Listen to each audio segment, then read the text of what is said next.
मित्रों नमस्कार। मैं हूं आपका मित्र, आपका सखा, आपका फ्रेंड, आपका हितैषी, आपका दोस्त, आपका वेल विशर कमल नंदलाल। और मैं आप सभी दर्शकों का हार्दिक अभिनंदन करता हूं, आपका स्वागत करता हूं, आपका वेलकम करता हूं।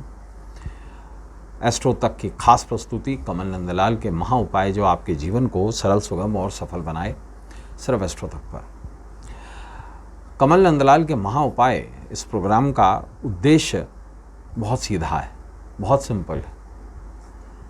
और वो क्या है कि ज्योतिष के गूढ़ ज्ञान से आपके जीवन को अच्छा बनाना, आपके जीवन के जटिल से जटिल समस्या का सरल से सरल समाधान देना, आपके जीवन से कष्ट, दुख, दारिद्रता,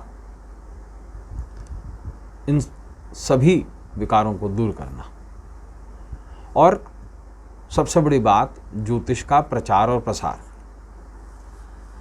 अब इसमें सिर्फ एक निश्चित ज्योतिष नहीं है कि भाई वैदिक ज्योतिष है या लाल किताब है या दक्षिण भारतीय केपी है ना, या अंक शास्त्र है या वास्तु है। नहीं, सीधा सिंपल सा एक उद्देश्य, किसी भी मार्ग से बस समाधान होना चाहिए। ये बिल्कुल साफ उद्देश्य है हमारा। और आज हम जिस विषय को लेकर आए हैं वो जुड़ा हुआ है वनस्पति शास्त्र से। जी हाँ, देखिए, ज्योतिष के बहुत सारे ऐसे ग्रंथ हैं जिनका नाम भी लोगों ने ना सुना है, जैसे रावण संहिता, अरुण संहिता, सूर्य सिद्धांत, सूर्य संहिता, रुद्रमल तंत्र शास्त्र, वनस्पति तंत्र शास्त्र, शाबर, लाल किताब इत्यादि इत्यादि। और किताबें तो बहुत सारी हैं, लाल, सुनहरी, काली, हरी, पीली, बहुत सारी किताबें हैं। लेकिन वो शास्त्र नहीं है। शास्त्र मतलब जिसका उल्लेख पौराणिक दृष्टि से माना जाता है। ऐसे में रमल भी है, रत्नावली भी है ना, बहुत सारे ऐसे शास्त्र हैं। और अगर हम वैदिक काल की बात करें तो कुंडली वाली ज्योतिष तो थी नहीं उस समय पर। सिर्फ ग्रह नक्षत्रों की चाल और उसके अनुरूप हमारे जीवन पर पड़ने वाले शुभाशुभ परिणामों को दर्शाया जाता था। एक ज़माना था जब रात में ज्योतिष नहीं होती थी, मतलब सूर्यास्त के बाद ज्योतिष नहीं होगी। कारण क्या था साहब?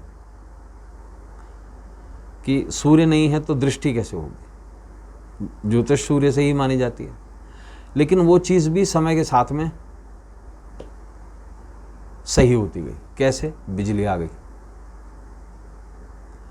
सूर्य का मतलब मात्र आपके दिव्य दृष्टि से नहीं है, क्योंकि ज्योतिष को दिव्य दृष्टि नहीं है।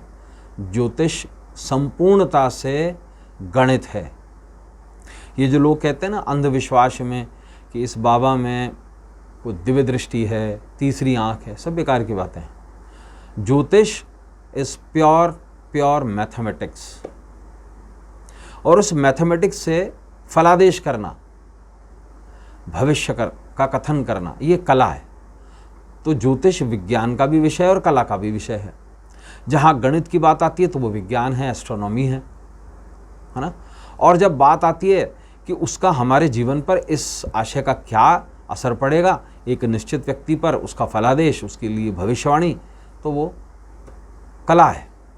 और ये कला मैटर करती है। लेकिन ज्योतिष एक ही जैसा रहता है। कैसे? कि गणित तो एक ही है ना। गणित का जो सूत्र है वो तो एक ही है। अब जैसे फिजिक्स है, फिजिक्स के अंदर एक फॉर्मूला है पास्कल लॉ का, कि आप प्रेशर डालेंगे तो बराबर क्षेत्रों से पानी रिसेगा।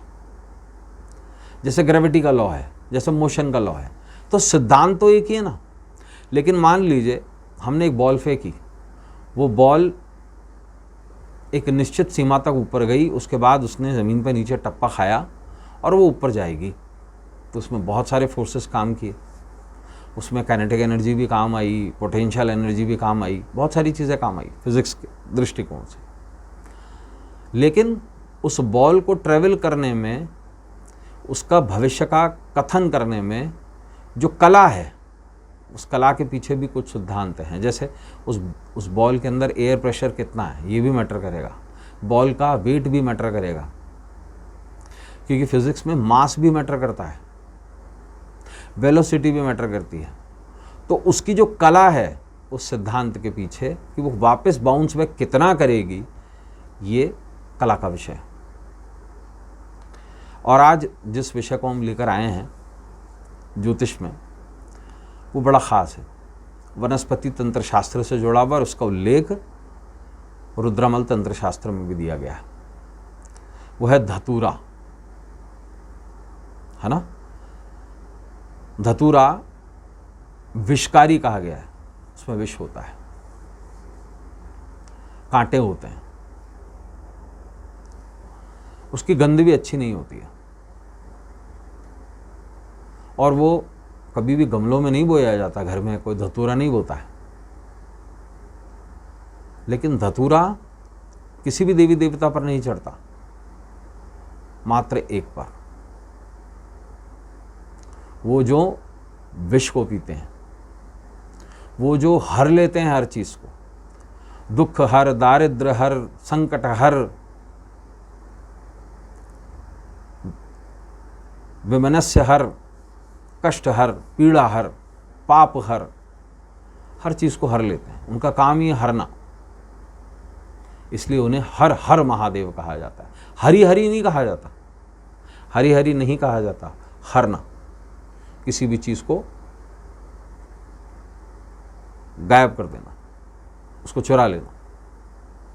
तो लोग क्या करते हैं, अपने कष्ट चढ़ाते हैं, पीड़ा चढ़ाते हैं, अपना वैमनस्य चढ़ाते हैं, क्रोध चढ़ाते हैं, और नाथों के नाथ उन सबको पी जाते हैं, क्योंकि वो नीलकंठ हैं, है ना। तो ऐसे में एक बहुत ही विशेष पर्व आ रहा है। साल की दो सबसे बड़ी शिवरात्रियाँ कही जाती हैं, एक तो फागुन मास की महाशिवरात्रि और दूसरा सावन मास की सावन शिवरात्रि।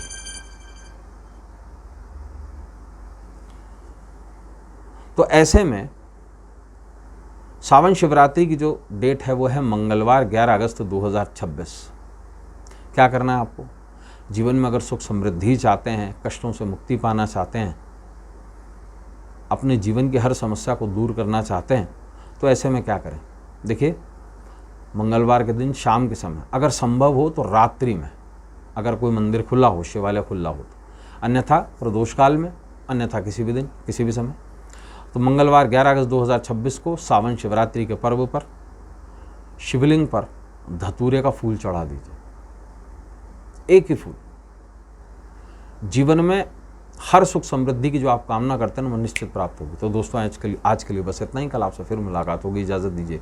नमस्कार, नमः शिवाय। अगर आप मुझसे जुड़ करके अपनी समस्याओं का समाधान चाहते हैं और चाहते हैं कि आपकी समस्याओं को ज्योतिष के माध्यम से सुलझाया जाए, तो आप हमसे संपर्क कर सकते हैं, जुड़ सकते हैं एस्ट्रो तक पर।